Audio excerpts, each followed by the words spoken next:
plus à la bordée d'inexactitudes, d'arguments accusatoires pour certains, hallucinants aux allures de procès. Et cela m'incline à penser, je l'avoue, aux célèbres mots de ce penseur du 19e siècle, alors que je ne suis pas du tout marxiste, hein, qui s'appelle Karl Marx, que je cite: « L'histoire se répète toujours deux fois. La première sous forme de tragédie, la seconde sous forme de farce. » Soyons clairs, il ne s'agit pas de régler quoi que ce soit, ni d'alimenter quoi que ce soit à notre corps défendant une controverse dérisoire et privée de sens. Je considère qu'on peut se tromper de bonne foi, mais on ne doit jamais persévérer dans l'erreur. Afin qu'il soit définitivement compris et admis de tous que nous sommes en mission, une mission qui nous transcende et nous oblige, nous gardons le cap, cela seul est important. Je voulais vous souhaiter à la fin ou au début, en tout cas, joyeux Noël, pour la bonne année. On aura l'occasion tout à l'heure de parler de ça. Moi, j'ai du respect pour M. Barthélémy Diaz. Je n'ai pas de problème particulier avec M. Barthélémy Diaz. Pendant les Jeux Olympiques à Paris, nous avons déjeuné ensemble. J'avais pensé apporter un certain nombre d'éléments de clarification. Il a fait la charge qu'il a cru devoir faire, mais quand on regarde bien, quand je l'ai je visionnais encore ce matin, moi j'ai vu qu'il ne m'a pas attaqué personnellement. Il a dit qu'il avait des projets qu'il voulait faire financer.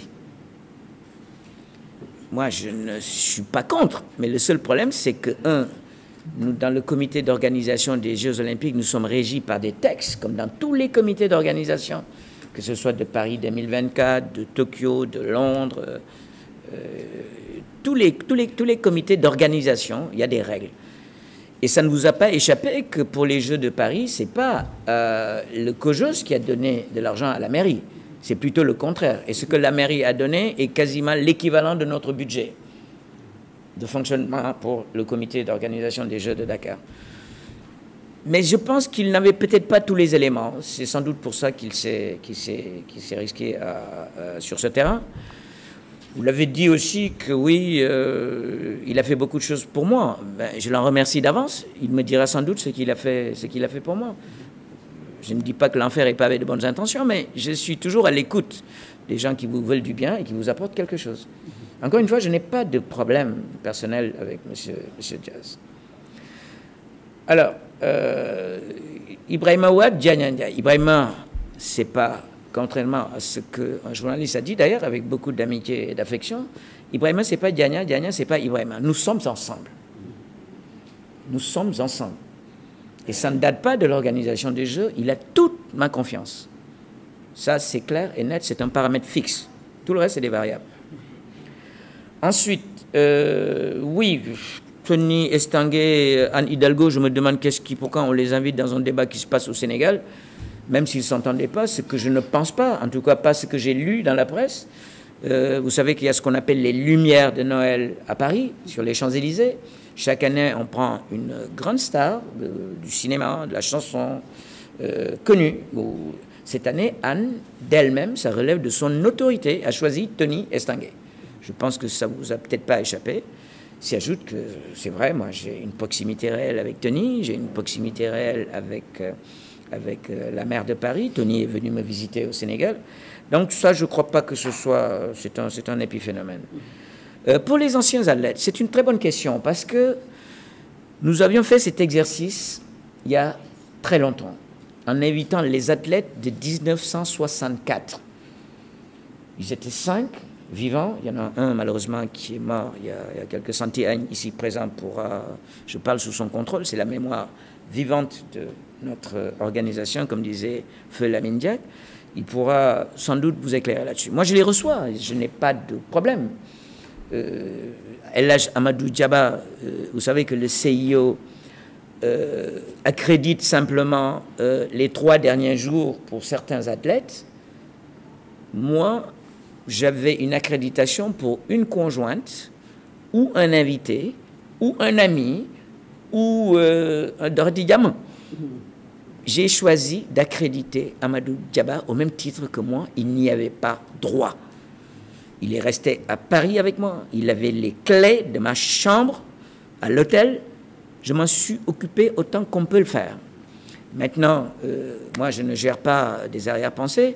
S'il a quelque chose à dire, qu'il nous le dise. Nous avions, Ibrahima et moi, déjà confié à Amadou le soin de voir avec les jeunes athlètes pour les pousser un peu en prévision de 2026. On a vu visiblement qu'il n'avait pas beaucoup de temps. J'ai parlé avec M. Kalkaba, qui est son patron, qui est le président de la Confédération africaine d'athlétisme. Je parle régulièrement avec Sébastien Coué, qui est le président du World Athletic. Nous avons trouvé des voies et moyens. Et surtout, il y a quelqu'un pour qui j'ai un profond respect, c'est Baladier, qui est un champion du monde. Et c'est lui qui s'occupe de ces problèmes-là. Si vous voulez, il vous fera un focus spécial sur ce que nous sommes en train de faire avec les athlètes. Donc, ne surjouons pas le rôle. Il y a 3 municipalités qui sont en jeu. Vous avez la mairie de Dakar, vous avez la mairie de Diamniadio et vous avez la mairie de Saly. Donc, la mairie de Dakar, en principe, c'est les maires, parce que je l'ai dit tantôt sur la question de Badji, qui apportent quelque chose à l'organisation des Jeux. Je pensais simplement par méconnaissance, sans doute, des règles de fonctionnement que tout ça a été dit. Pour l'héritage, il faut aller dans le dictionnaire et voir le mot héritage, ce que ça veut dire. Dans notre contexte particulier, héritage, c'est ce que nous laissons. J'y tiens particulièrement, et c'est la ligne de flottaison du CIO, parce que rappelez-vous ce qui s'était passé au Brésil. Ils avaient construit plein d'éléphants blancs. Ça s'est terminé pour certains par des procès. Quand vous voyez Maracanã, à la fin des Jeux, il y a eu énormément de dégradation aussi, alors que les réfections ont coûté une fortune. Ils avaient construit une piscine, mais démentielle, qui, Antenne 2 avait fait un reportage après ça, on voyait les chaussures flotter là-dedans, les bonnets là-dedans. Je veux dire, en cela, je rejoins vraiment les autorités publiques, il faut des infrastructures de proximité. Nous avons essayé plus de réhabiliter les choses. Et ça me lance, Fantamadi, de plein pied dans les 80 milliards dont vous parlez. Nous avons voulu refaire la piscine municipale. Nous avons voulu refaire la caserne Sambet Diari, où aura lieu les compétitions d'équitation. Et le stade Ibabar, sur un appui de la France, 40 millions d'euros. Alors vous faites déjà 80 moins 40, vous avez compris. Nous avons également, au niveau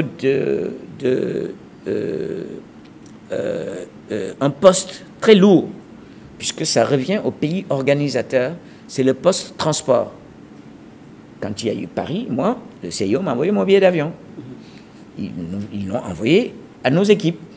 Ils l'ont envoyé donc au monde entier qui avait un lien avec ces Jeux. Eh bien, ça marche comme ça. Le poste était évalué en 2022 à 32 millions de dollars.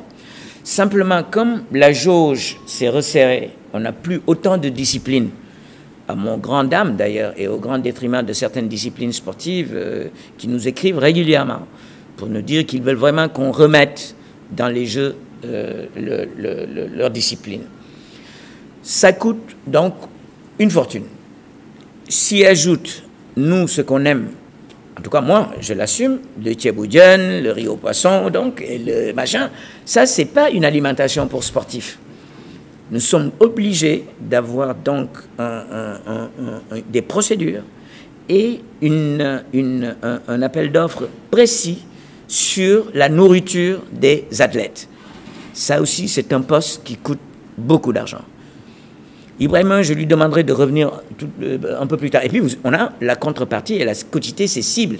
Parce qu'on ne peut pas dire qu'on fait des Jeux sans que notre État, notre administration, c'est pas pour rien que M. le Premier ministre a tenu un conseil interministériel avec tous les membres du gouvernement et des directeurs. Nous avions arrêté, à l'issue de ce conseil, 40 mesures.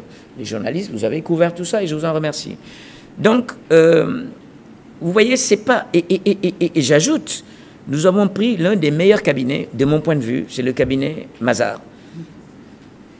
Avec Ibrahima, on a instauré de façon mensuelle des reportings de toutes nos activités, impact Finances, que nous retransmettons au ministre de l'Économie et des Finances. Nous avons dans nos équipes un élément indépendant, c'est un inspecteur du Trésor détaché par le ministère de l'Économie et des Finances. Par le ministère des Finances, excusez-moi. Au niveau du contrôle interne, n'en parlons même pas. Babacar Wade est très sourcilleux sur les dépenses, sur les postes. Nous respectons le code des marchés. Nous avons des procédures tellement complexes que Ibrahima Wade, à ce jour, n'a pas de voiture de fonction. Et je vais finir par une autre chose. Moi qui vous parle, aujourd'hui, je suis même dans l'illégalité parce que j'ai refusé d'avoir un salaire. Je n'ai pas de salaire, je n'ai pas de billet d'avion, je n'ai pas de per diem, je n'ai pas de logement de fonction, je n'ai pas d'indemnité de fonction. Je touche zéro, nada, absolu. Et je l'ai voulu comme ça parce que c'est plus facile à tracer quand il n'y a rien. Donc, quand les auditeurs me parlent, me disent non, il faut quand même que vous ayez une exposition en termes de... Je préfère pas, je préfère que tout ça aille dans l'escarcelle des Jeux olympiques.